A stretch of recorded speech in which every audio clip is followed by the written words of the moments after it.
é a minha Bíblia. Eu sou o que ela diz que eu sou. Eu tenho o que ela diz que eu tenho. Eu posso fazer o que ela diz que eu posso fazer. Hoje eu serei tocado pela palavra de Deus. Eu audaciosamente confesso que a minha mente está alerta, meu coração está receptivo. Eu nunca serei o mesmo.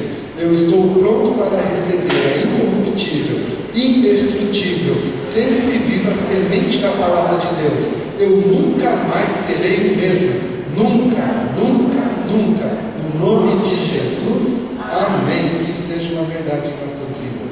Pai, exaltamos o Teu nome nesta manhã. Glorificamos a Ti, ó Pai, pela aula que se inicia e por todas as aulas que iniciam aqui em cada sala, na sala de batismo. Também pedimos uma bênção especial sobre o trabalho que está acontecendo em paralelo ali na clínica de recuperação. As irmãs, ó Pai, estão lá no Jardim Belém cozinhando, preparando aquele almoço. Os irmãos, ó Pai, estão realizando um culto lá na clínica de recuperação. Pai, que aqueles jovens nesta manhã sejam alcançados pela Tua palavra. Que aqueles jovens nesta manhã, ó Pai, sejam libertos.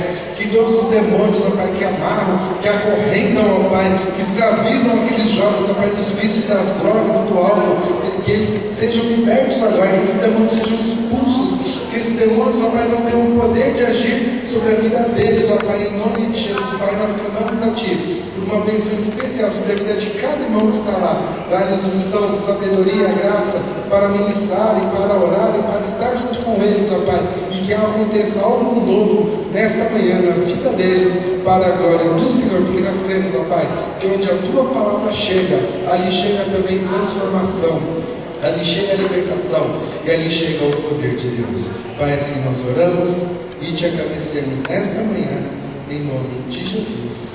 Amém. Nós vamos ler então Romanos capítulo 1, do versículo 1 ao versículo 17. Vamos lá, Romanos 1. Do verso 1 ao verso 17. A nossa lição ela vai se deter nesses 17 versículos. Tá? Então a lição ela vai destrinchar esses 17 versículos hoje. Que para isso o Senhor Jesus nos conceda a sua graça. Possamos tentar compreender aqui. Paulo, servo de Jesus Cristo, chamado para ser apóstolo, separado para o Evangelho de Deus, o qual antes havia prometido pelos seus profetas nas Santas Escrituras, acerca de seu filho que nasceu da descendência de Davi, segundo a carne, e foi declarado Filho de Deus com poder, segundo o Espírito de Santidade, pela ressurreição dos mortos, Jesus Cristo, o nosso Senhor, pelo qual recebemos a graça e o apostolado, por amor de seu nome, para a obediência da fé entre todos os gentios, entre os quais somos também vós chamados para ser de Jesus Cristo. A todos que estáis em Roma, amados de Deus, chamados para ser santos, graça e paz da parte de Deus, nosso Pai, e do nosso Senhor Jesus Cristo. Primeiramente dou graças a meu Deus por meio de Jesus Cristo, no tocante a todos vós, porque em todo o mundo é anunciada a vossa fé. Deus, a quem sirvo em meu espírito no Evangelho do seu Filho, é minha testemunha, e como incessantemente faço menção de vós, pedindo sempre em minhas orações que, em algum tempo da vontade de Deus, se me ofereça a boa ocasião para ir ter convosco. Desejo ver-vos, para vos comunicar o dom espiritual, a fim de que estáis fortalecidos, isto é, para que juntamente convosco eu seja consolado pela fé mútua, assim vossa como minha. Não quero, porém, irmãos, que ignoreis que muitas vezes me propus a ir ter convosco, mas até agora tenho sido impedido, para conseguir entre vós algum fruto, como também entre os demais gentios. Eu sou devedor tanto a gregos como a bárbaros, tanto a sábios como a ignorantes, de sorte que, quando está em mim, estou pronto para vos anunciar o Evangelho, também a vós que estáis em Roma. Não me envergonho do Evangelho, pois é o poder de Deus para a salvação de todo aquele que crê, primeiro do judeu e também do grego, pois neles se cobre a justiça de Deus, de fé em fé, como está escrito, o justo viverá da fé. Nós vamos também agora para 1 Coríntios, que é o nosso texto devocional, capítulo 15. 1 Coríntios, capítulo 15, verso de 1 a 11. Está aí na sua revista. Texto devocional, 1 Coríntios 15, 1 a 11.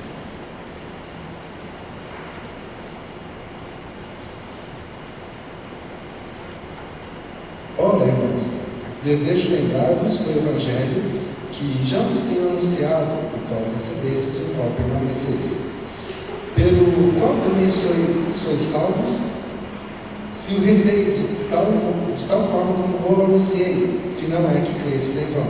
Pois, primeiramente, vos entreguei o que também recebi, que Cristo morreu por nossos pecados, segundo as Escrituras, e que foi sepultado, e que ressurgiu ao terceiro dia, segundo as Escrituras, e que foi visto por Cefas, e depois pelos 12.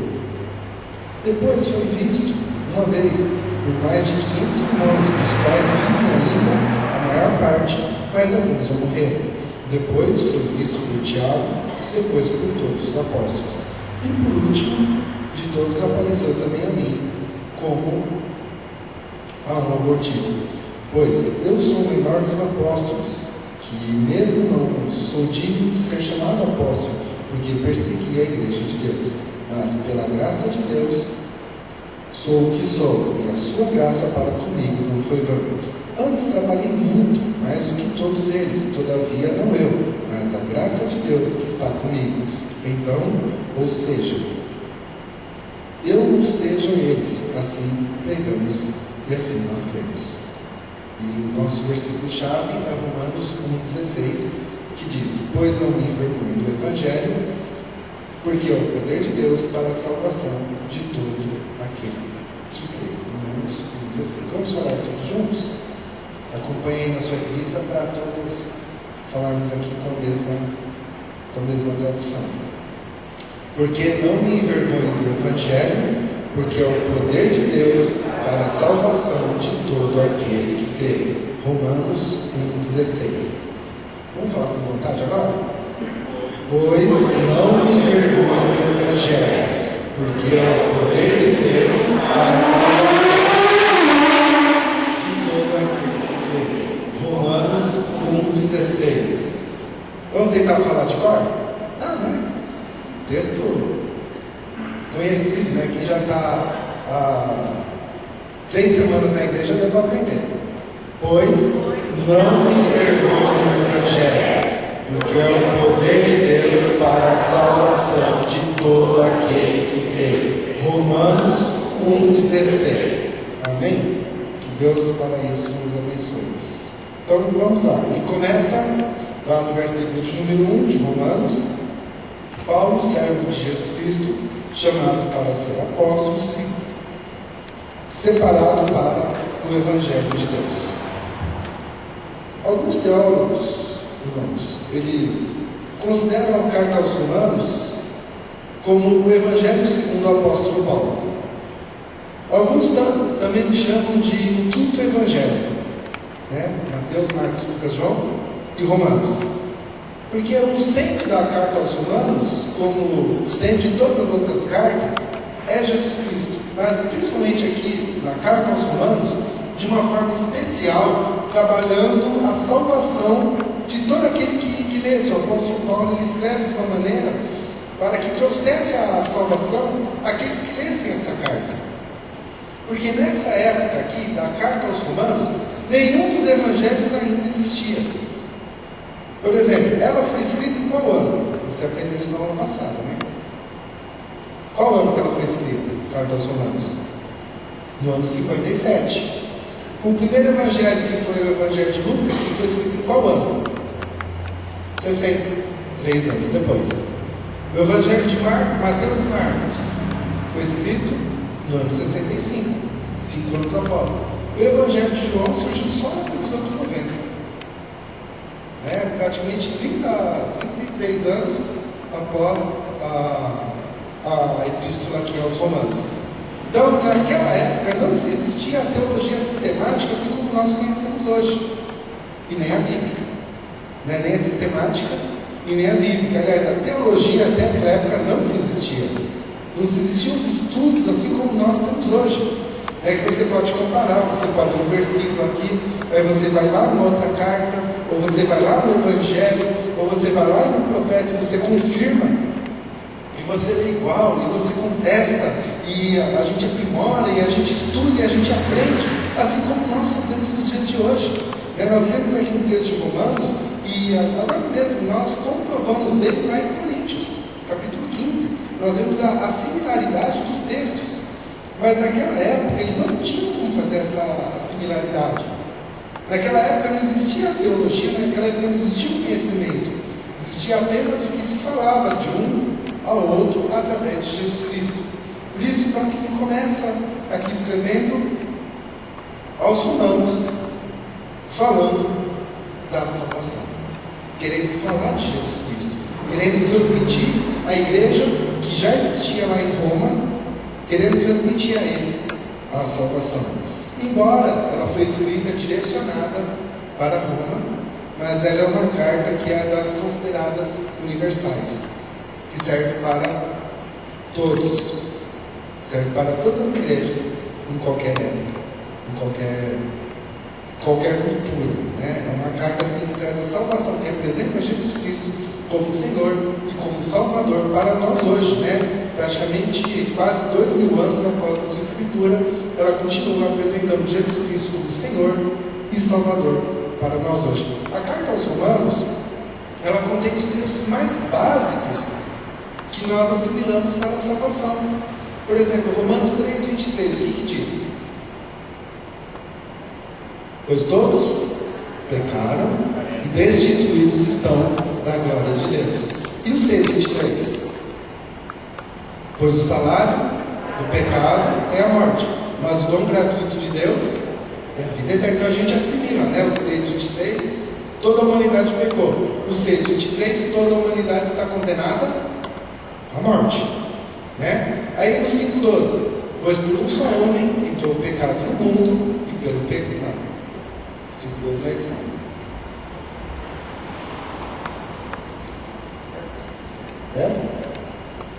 Como por um só homem entrou o pecado no mundo, pelo pecado da morte, assim a morte passou a todos os homens, por isso que todos pecaram. É assim. É que está muito bem. E lá no 10:9, se com tua boca confessares a Jesus como Senhor, e no seu coração crer que Deus o ressuscitou dentre os mortos, serás salvo. Então nós assimilamos aqui a carta aos Romanos, os textos mais básicos para um evangelismo, né? Para você falar de Jesus para uma pessoa que ainda não conhece, para nós falarmos da salvação. Nossa, pode ligar um ventilador? Eu não sei você, mas eu estou derretendo.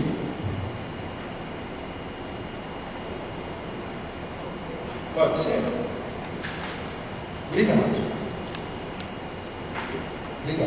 Acho que já vai dar para melhorar um pouco.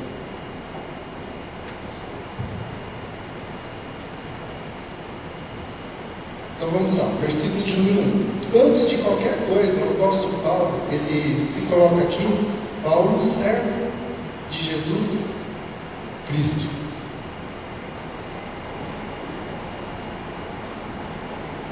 Então nós entendemos aqui que para qualquer coisa, dentro do reino de Deus, dentro da igreja de Deus, para qualquer coisa, os filhos de Deus, primeira coisa, ele deve ser servo. Você pode ver que a primeira coisa que ele escreve aqui, ó, Paulo, vírgula, servo de Jesus Cristo. A vida cristã, o evangelho, ele está baseado totalmente no serviço, em nós sermos servos do Senhor. É para isso que nós existimos, para isso que nós somos salvos, para isso que nós somos criados, para sermos servos de Deus, para servir com o nosso coração, com a nossa vida e com tudo aquilo que nós somos, as habilidades que Deus nos deu, os dons que Ele coloca sobre a sua vida, a transformação real, verdadeira, a mudança interior que Ele traz sobre a sua vida, é para que você seja um servo. Então vira para quem está aí do seu lado, fala assim para ele, seja servo. Então, se você não está pensando que agora que a gente é crente, né? Que agora que a gente já foi batizado, que agora que nós servimos ao Senhor, a gente vai ser servido. Você está no bonde errado. Nós estamos aqui para sermos servos. Se nós estamos no ministério de louvor, se nós estamos no ministério de ensino, se nós estamos pregando a palavra, se nós estamos lá no ministério com as crianças, qualquer lugar que nós estamos, nós somos servos. Se nós não estamos em ministério nenhum, nós somos servos. Do mesmo jeito, nós somos chamados para sermos servos. O Evangelho se baseia no serviço. Nós somos chamados para ser servos. E interessante que a igreja atual, a igreja moderna, né, principalmente a brasileira, o que ela menos prega é que nós somos servos de Cristo. Muito pelo contrário. O que a igreja moderna brasileira prega nos dias de hoje? Que Ele vai nos servir. Existe até uma canção que fala assim, né, o Cordeiro que está no trono, Ele me apacentará e Ele me servirá. Existe até uma canção que tem um CD rodando por aí que tem essa canção que fala isso, que o Cordeiro que está no trono, Ele vai me apacentar, amém, Ele é o nosso pastor, é o nosso Senhor, e Ele vai me servir. Não, ao contrário, nós somos servos. Nós somos chamados para ser servos. Então, o ministério no reino de Deus, a vida cristã, as coisas no reino de Deus, elas se baseiam primeiro no servo. Agora, o mais interessante de todos, quem era o apóstolo Paulo? Um cidadão, tanto judeu como um cidadão, nacionalidade, vocês já vão passar. O que ele era? Isso fala alto, querido. Um cidadão romano. Isso mesmo, ele também era, além de judeu, ele também era um cidadão romano. E quem eram os romanos? Ou eu não estou comunicando bem, você está me entendendo. Quem eram os romanos? Justamente os conquistadores da época. O que eles eram então? Soldados valentes de guerra. O que uma pessoa culta e estudada, como o apóstolo Paulo era em Roma? Um general de guerra, um estrategista militar. Ele era um general de guerra. Ele não estudou os pés de Gamaliel para ele ser um ser qualquer da vida. Ele estudou os pés de Gamaliel para ele aprender a fazer tenda, para ele aprender a costurar. Ele estudou para que ele se preparasse para ser um general. E como que ele se declara aqui em Romanos? Como general? Como estrategista? Como alguém preparado para liderar um grande exército? Como alguém que ia à frente, que ia liderar a cavalaria, que tinha conhecimento, que queria escrever grandes livros, que queria ser conhecido, que ia conquistar as guerras, as batalhas da época, que ia ser uma grande pessoa? Como que ele se declara? Como servo. Ele mesmo se titula como servo. Irmãos, quando a gente pensa que a gente pode fazer, que a gente pode ser, ou grandes coisas que nós podemos conquistar, nós sempre temos que lembrar que somos servos de Deus.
Temos temos dinheiro, nós não temos condições, nós temos poucos pensadores, nós temos que lembrar que Roma era o centro de todas as coisas, como os Estados Unidos é hoje.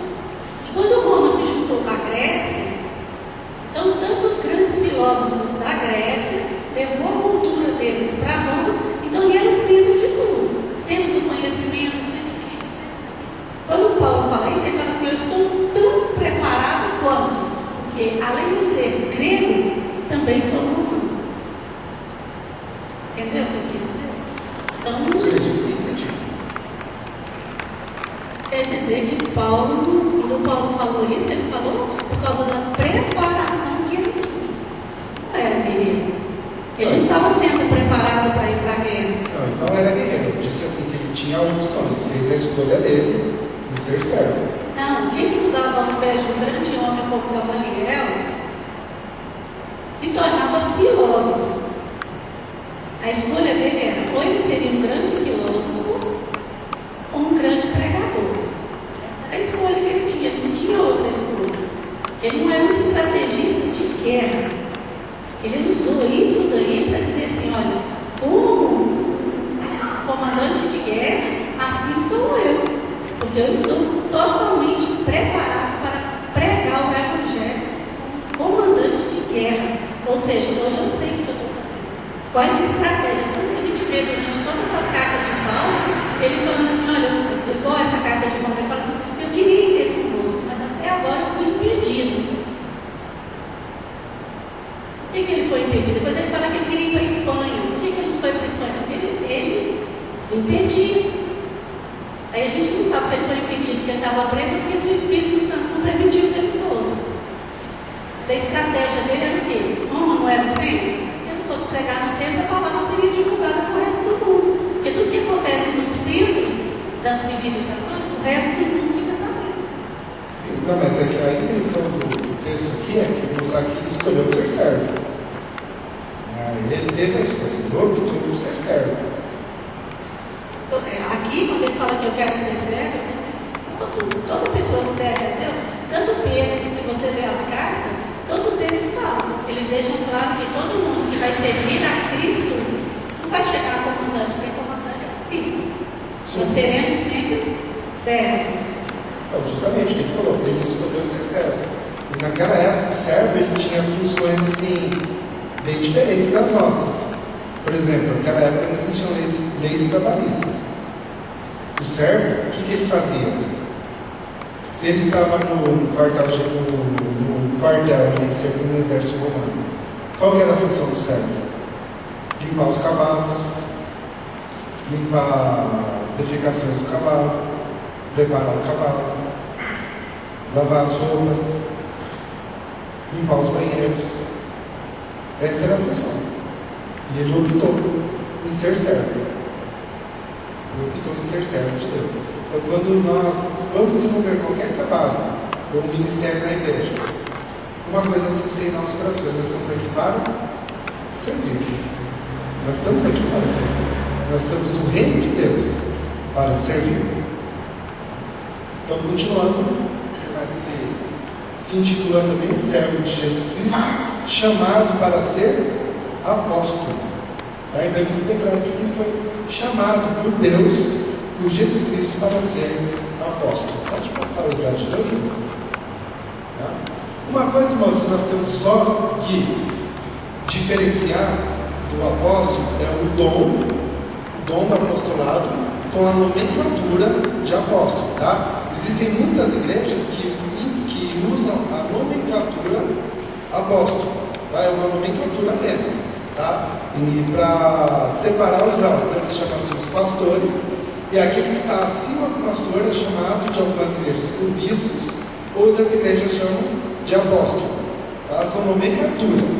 Agora, o dom do apostolado é outra coisa. A pessoa não pode estar numa igreja que colocaram a nomenclatura de apóstolo sobre ele e o camarada não tem o dom. Tá? Deu o dom é uma coisa e ter uma nomenclatura é outra totalmente diferente. Tá? Então, o ministério apostólico, nós não vamos recorrer textos aqui, nós entendemos que nós podemos diferenciar ele em 4 pontos diferentes. Tá? Primeiro, que foi o apóstolo superior, que foi Jesus Cristo. Como ele não teve. E nunca terá. Então, o primeiro apóstolo, o apóstolo superior, Jesus. O segundo são os apóstolos de Cristo, foram aqueles 12 que foram selecionados pelo próprio Jesus para trazerem ali, anunciarem as boas novas. São os primeiros que anunciaram então as boas novas, saíram ali falando do Evangelho, curando de 2 em 2, por todas as cidades, as cidades vizinhas ali de Jerusalém, curando e pregando o Evangelho do Reino. O terceiro foi o apóstolo fundamentalista, que foi o apóstolo Paulo. Por quê? Porque ele trouxe a fundamentação do Novo Testamento. Isso também já está escrito, já está pronto, não há alteração aqui, não há como exercer novamente esse dom de apóstolo fundamentalista. E 4 são os apóstolos não fundamentalistas. Estes são os apóstolos dos dias de hoje. Existem pessoas nas igrejas hoje que possuem o dom de apóstolo? Sim. Existem pessoas que possuem somente a nomenclatura, porque as igrejas colocam assim para diferenciar pastor de pastor superior. Aqui nós não usamos, Aqui nós usamos como pastor presidente, ou pastor Lúcio, e o pastor Inês nós usamos como pastores auxiliares. São as nomenclaturas que nós usamos aqui. Mas há igrejas que usam a nomenclatura de apóstolo, outras de bispo. Mas isso em nada diferencia em sermos servos. Isso em nada diferencia. Então, somente para nós diferenciarmos aqui, ministério apostólico, 4 pontos diferentes, tá? Da igreja atual, existem os apóstolos não fundamentalistas hoje? Existem. Quem são? São aqueles apóstolos pessoas, aliás, que receberam uma revelação de Deus, algo diferente que Deus os deu para fazerem na igreja, tá? Uma revelação do que já existe. Eles não estão aqui para escrever um outro testamento, para escrever uma outra carta, e sim para fundamentar aquilo que já existe. Por isso são chamados de apóstolos não fundamentalistas. Pode avançar. Tem mais um. Então, esse é o outro versículo. Então, vamos lá. O versículo 1 ele continua, é chamado para ser apóstolo e separado para o Evangelho de Deus. Tá? Então, se declara como servo, como apóstolo e como separado para o Evangelho de Deus. Então, uma pessoa que ela foi separada, algo que você separa, é algo que está ali para ser exclusivo, foi reservado somente para aquele momento. Sabe quando você separa lá na sua casa aquele peixe, você deixa ele guardado ali, Fala, o dia que vier uma visita aqui, nós vamos fazer esse peixe assado aqui, delicioso aqui, para a gente fazer algo legal. Então você deixa ele reservado, separado, a gente compra um pernil e deixa lá guardado no fim do ano, está separado aqui no fim do ano, para a virada de ano a gente assa aquele pernil. Então foi algo que foi separado, exclusivo para aquele momento, para aquela ocasião, e assim que ele se coloca como separado para aquele momento. Só que o separado, ele possui ali 2 conotações que nós entendemos. Primeiro, ele é exclusivo, ele foi separado para aquela função. Tá? Então ele foi separado para aquilo. Então ele foi separado para ser naquele momento. Então ele não vai fazer outra coisa. Ele não vai ter outra função, porque ele foi separado para executar apenas aquela função. E outra forma de nós entendermos o separado é que somente ele vai executar aquela função. Se ele foi separado para isso, então outra pessoa não vai fazer. Ele não vai fazer outra coisa e outra pessoa não vai fazer. Eu levanto a mão.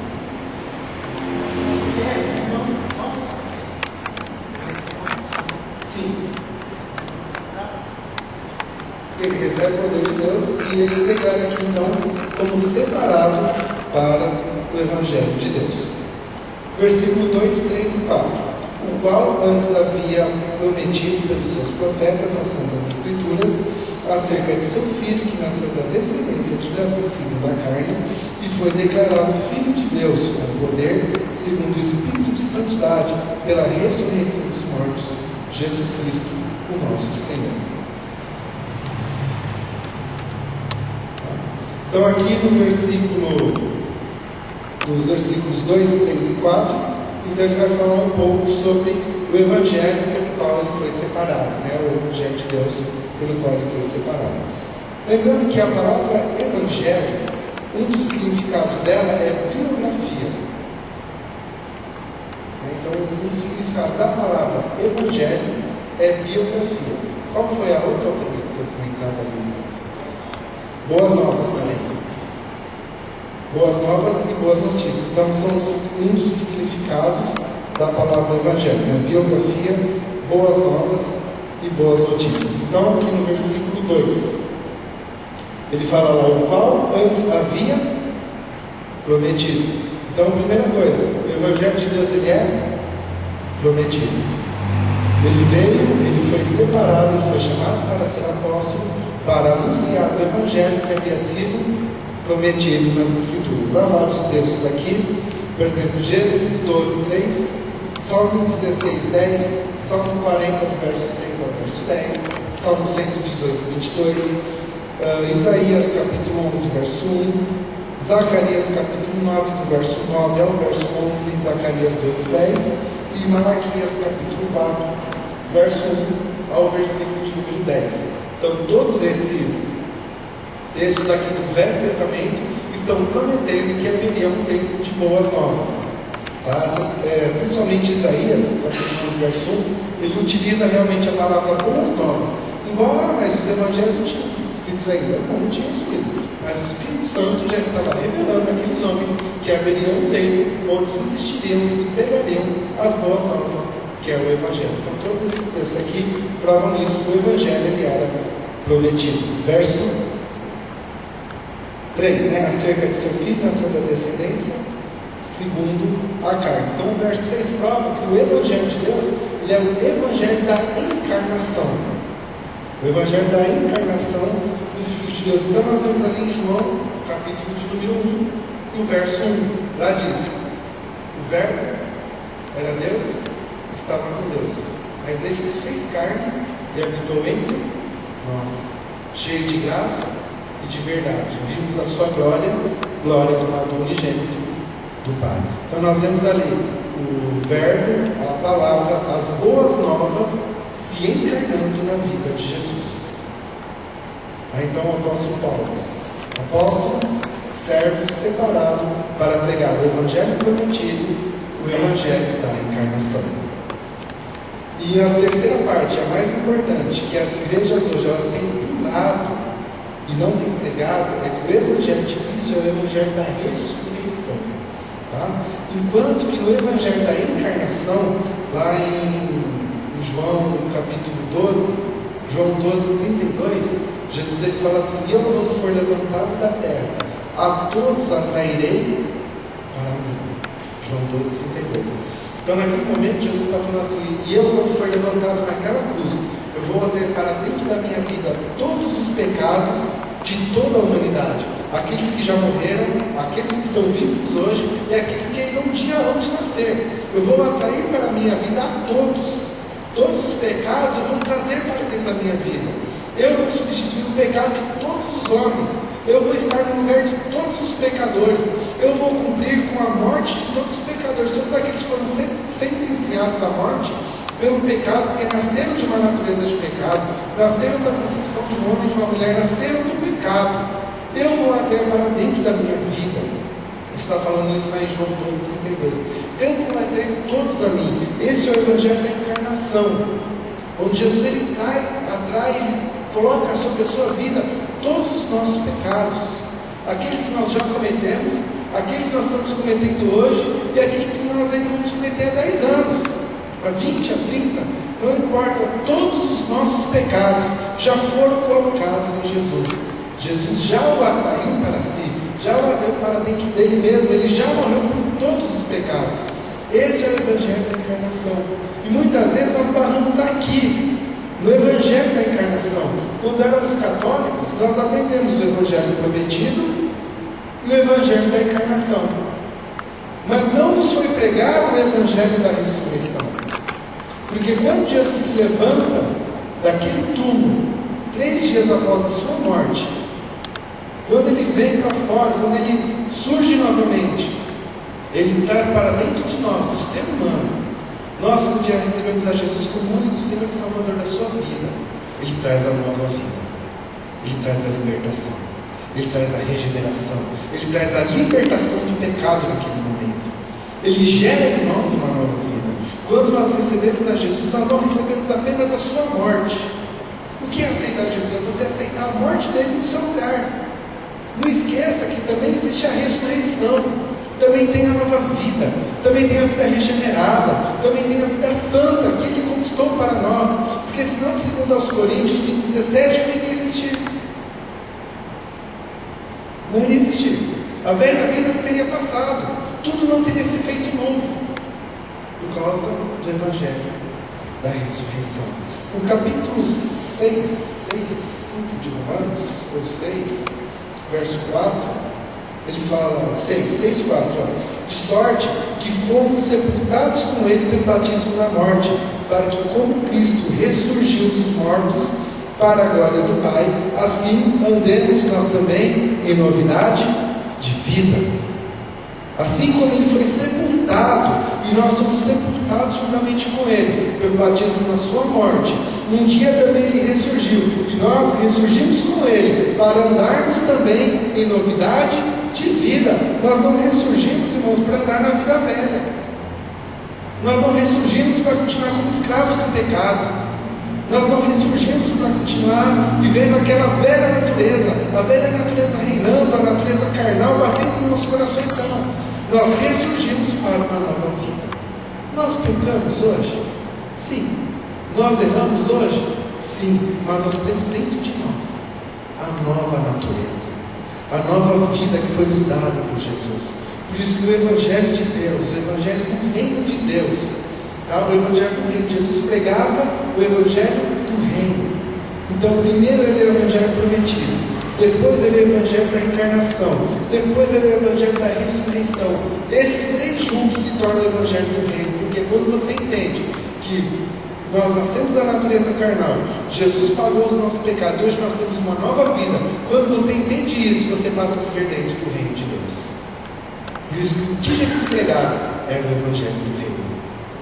Tá? Se divide nessas três partes: o Evangelho prometido, o da reencarnação e o da ressurreição. Que está lá no versículo 5, né? Aliás, no versículo 4. E foi declarado Filho de Deus com poder, segundo o Espírito de Santidade, pela ressurreição dos mortos, de Jesus Cristo, o nosso Senhor. Está lá no versículo de número 4. Pode passar, Bruno. Tá, verso 5, então, pelo qual recebemos a graça e o apostolado por amor de seu nome, para a obediência da fé entre todos os gentios, entre os quais sois também vós chamados para ser de Jesus Cristo.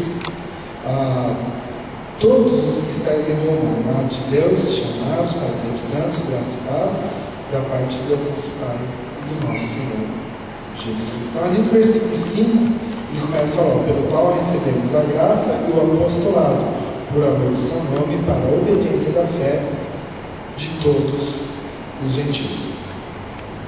Então ele fala ali primeiro da origem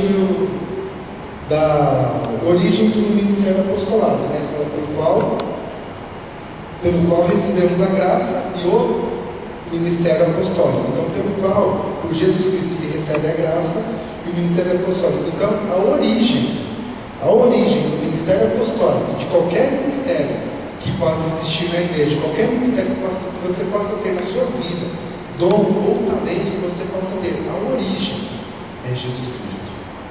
Tá? Foi por ele fala aqui, ó, pelo qual, por Jesus Cristo, né, que está no final do versículo 4, pelo qual nós recebemos o ministério.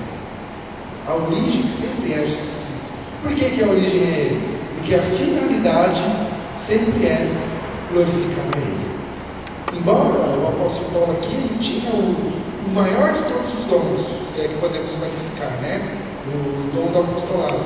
Mas não importa, qualquer ministério que você tenha, ou qualquer dom que você tenha, a origem é Jesus Cristo, porque a finalidade é glorificar a Jesus. Nenhum dom é dado para homem nenhum para que ele se glorie. Nenhum dom é dado para homem nenhum para que ele se levante, para que ele seja maioral, para que ele seja conhecido, para que ele seja o super, para que ele seja o bom. Todos os dons possuem a origem em Jesus Cristo para que sejam para a glorificação de Jesus Cristo. Continuando ali, o objetivo, verso 5: por amor de seu nome, para a obediência da fé a todos os gentios. Então, por amor do seu nome, é pelo amor de Jesus, é pelo amor ao nome de Jesus, para a glorificação do nome de Jesus. E o alcance dos nossos ministérios é para todas as pessoas. Olha ver o alcance aqui, ele fala, pela fé dada entre todos os gentios. Mas o apóstolo Paulo não estava ali em Jerusalém? Não estava pregando somente ali para aqueles que eram judeus, mas o alcance é para todos. Não somente para os judeus, é para todos os gentios, aqueles que não eram ali do povo de Deus, aqueles que não conheciam a Deus, aqueles que não eram filhos de Abraão, eram para todos os gentios. Tá? Então, o alcance do nosso ministério é para alcançar a todos. Tem mais um? Tá bom?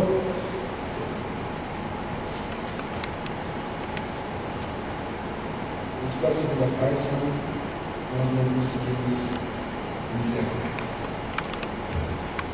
Verso 7: a todos que estão em Roma, que estáis em Roma, amados de Deus, chamados para ser santos, graça e paz da parte de nosso Deus, do nosso Pai e do nosso Senhor Jesus Cristo. Então, a primeira menção que nós vemos aqui na palavra de Deus, do cumprimento, graça e paz, está aqui em Romanos capítulo 1, verso 7. Até então, os cristãos naquela época não se saudavam. Como a gente conhece o Senhor, sabe? A gente encontra alguém na rua, graças a paz, irmão.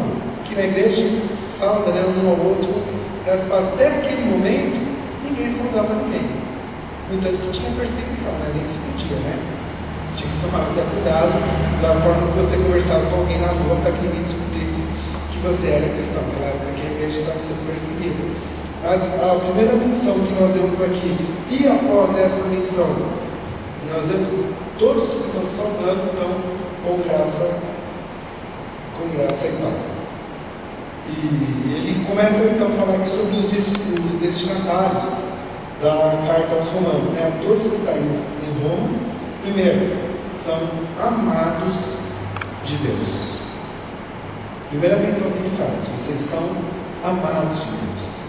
Se Deus não nos amasse, Ele não tinha enviado Jesus para morrer por nós. Tá? Chamados para ser santos, eu e você. Além de sermos amados por Deus, nós somos também chamados para ser santos. Tá? E chamados então por Deus. Primeiramente, dou graças ao meu Deus, por meio de Jesus Cristo, no tocante a todos vós, porque em todo mundo é anunciada a vossa fé. Verso 9: Deus, a quem sirvo em meu espírito no Evangelho de seu Filho, é minha testemunha, de como incessantemente faço menção de vós nas minhas orações, pedindo sempre em minhas orações que em algum tempo, pela vontade de Deus, que me seja dada a ocasião de estar convosco. Tá? Então ele está falando ali que ele orava, ele buscava em Deus, ele tinha um desejo que Deus o agraciasse com a oportunidade de ele estar um dia na igreja de Roma, ele estar um dia ali com os irmãos. E qual que era o objetivo dele, né? Verso 12, isto é, para que juntamente convosco eu seja consolado pela fé mútua, assim vossa comunhão. Não quero, porém, irmãos, que ignoreis que muitas vezes me propus a ver convosco, mas até agora tenho sido impedido, para conseguir entre vós algum fruto, como também entre os demais gentios. Então, o que ele está falando aqui? Que ele tinha o desejo de estar com eles, principalmente ali no verso 12, né, quando ele fala, para que eu seja consolado pela vossa fé, eu também posso falar um pouco da minha. Qual que era o desejo dele estar lá na igreja de Roma? Para estar juntamente com os irmãos. Esse era o desejo dele. Não é para que ele chegasse lá, e pregasse, e mudasse tudo, e invertesse ali as coisas da igreja, e transformasse a vida da igreja, e mudasse ali que estava tudo errado. Não, não é isso não. O desejo dele era apenas estar lá para ouvir o que eles tinham a dizer e ele também comentar.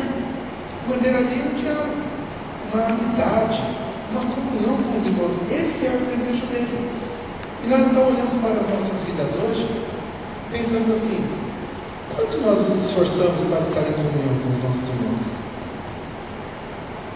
Quanto que a gente se esforça para isso?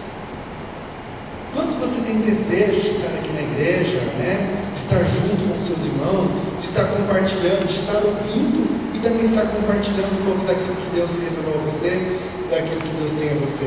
Hoje, irmãos, eu quero dizer assim que hoje nós tivemos uma manhã muito gostosa aqui, né? O irmão Altamir, o Luiz, o Pedro, né? O Danilo também, a gente estávamos ali reunidos na cozinha, tivemos ali um período ali de café da manhã, com os demais professores ali. E tinha um ponto aqui da aula que eu não estava conseguindo definir, eu compartilho com eles, né? E algo que era para ser apenas 10 minutinhos, só que eles me darem uma explicação do que podia acontecer, eles se estendeu por 35 minutos, né? E comentaram o outro texto, e buscaram na Bíblia de estudo, e buscaram outras definições ali, e tivemos uma manhã muito gostosa ali, um período muito bom, né? Não somente pelo lanche, né? O lanche também estava bom.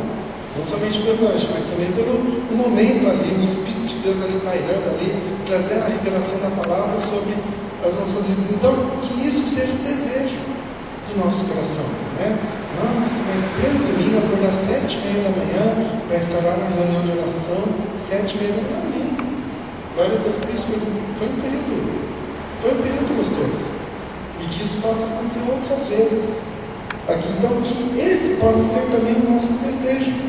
O apóstolo falando: olha, eu tenho desejo de estar convosco, eu tenho desejo de estar aí com vocês.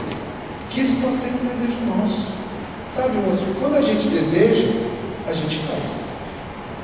Quando a gente deseja, a gente vai além, né? Quando a gente quer comprar alguma coisa, a gente deseja, a gente vai na loja, a gente parcela, e a gente nem liga para os juros que a gente vai pagar, né? A gente nem fez as contas para não chorar. A gente parcela, a gente pega a carnê, a gente passa cartão, a gente dá 10 cheques pré-datados lá. Quando a gente tem desejo, a gente faz.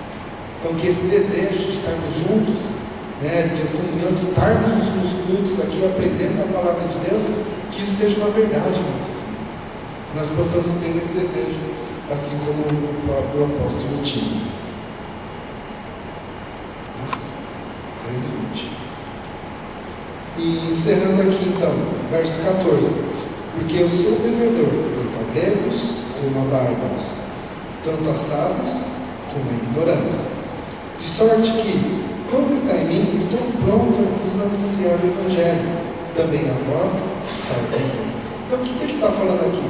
Que a partir do momento que ele recebeu o Evangelho de Cristo na sua vida, que ele recebeu a salvação eterna, ele se considera como um grande devedor de levar esse mesmo Evangelho e essa mesma salvação e essa mesma verdade àqueles que ainda não o conhecem. Ele se considera como um devedor, sabe? Um devedor, como se ele encontrasse uma pessoa na rua que ainda não tem Jesus, ele se constrange de tal maneira que ele acha que ele está devendo alguma coisa para a pessoa, que ele tem que ir lá, que ele tem que resolver, que ele tem que ir lá conversar com a pessoa. Então é dessa forma que ele se intitula como salvo. E isso que tem que também pairar em nossos corações. Nós que já recebemos a Jesus, já temos a palavra dele, já temos a nossa salvação. Nós temos que nos considerar também como devedores àqueles que ainda não possuem a palavra de Deus. Quando nós falamos em missões na igreja, é muito mais fácil nós falarmos de missões transculturais. Nem sei o que inventou isso, mas em toda igreja você fala: não, nós temos missões aqui transculturais e urbanas. Toda igreja a gente ouve isso ultimamente, né? Alguém inventou isso aí um dia. É muito mais fácil nós falarmos de missões transculturais, sabe? Porque a gente coloca aqui a imagem do camarada ali, da criança ali sendo morta porque ela é cristã, isso compadece o nosso coração. A gente coloca ali a foto da casa do missionário que era nos pedaços, lá na África, perseguido, tadinho pobre, doente, né? A gente se compadece dele. A gente põe ali a foto ali de uma igreja ali que não tem teto, ali como as igrejas da África, ali naqueles países que não chove, as igrejas não têm teto, são igrejas que as paredes são de barro, e possui ali várias cadeiras, tudo diferente, porque cada um leva uma cadeira da sua casa, possui ali tudo diferente de papelão. Já vi essas fotos aqui várias vezes. Isso compadece o nosso coração, e a gente pega a nossa oferta, a gente pega o nosso dinheiro e a gente oferta para as missões, né? A gente oferta para o missionário. Daqui a poucos dias o pastor Clarismundo, que está no Brasil, ele estará aqui na nossa igreja, pregando aqui, contando como está a igreja lá em Maputo, como que estão os crentes lá, ele estará aqui nos contando, trazendo algumas fotos. Isso compadece o nosso coração e a gente oferta. A gente pega o envelopinho e a gente dá o melhor da nossa oferta. Muitas vezes é aquilo que nós estamos guardando no banco. Sabe aquela reserva que a gente tem? Eu estou guardando para isso, estou guardando para trocar de carro, ou estou guardando para reformar minha casa. A gente pega e guarda para missões. E a gente tem no nosso coração: eu que fiz missões. Por quê? Porque eu dei uma oferta missionária. Eu fiz missões. E a gente entra naquele texto da grande comissão, né? Que grande comissão, né? Porque eu ofertei para o missionário, então eu faço parte agora da grande comissão. Porque eu dei o dinheiro, meu dinheiro para o missionário. Então cada alma que ganha lá, vai uma pedrinha na minha coroa. Grande ilusão, né? Que a gente tem. Grande ilusão. E outras coisas mais que a gente ouve por aí é associado, né? Eu faço parte disso, eu faço parte daquilo, outras coisas que a gente vai ouvindo por aí e que aliviam o nosso coração, né? Tira um peso ali do nosso coração, né? Faz assim a gente se sentir: ai, que alívio, estão morrendo sem Cristo, mas eu fiz a minha parte, eu dei dinheiro para o Senhor. Isso faz parte da vida da igreja? Faz. Dízimos e ofertas faz parte da vida da igreja. Não se vai evangélico, qualquer igreja, isso faz parte da vida da igreja. Os dízimos, as ofertas de missões, faz parte. Só que o que o apóstolo aqui ele fala que ele era devedor, é devedor de nós anunciarmos aquela salvação que está dentro de nós. É isso que nós somos devedores. E isso nós não pagamos com a nossa oferta. Isso nós não pagamos com o nosso dinheiro.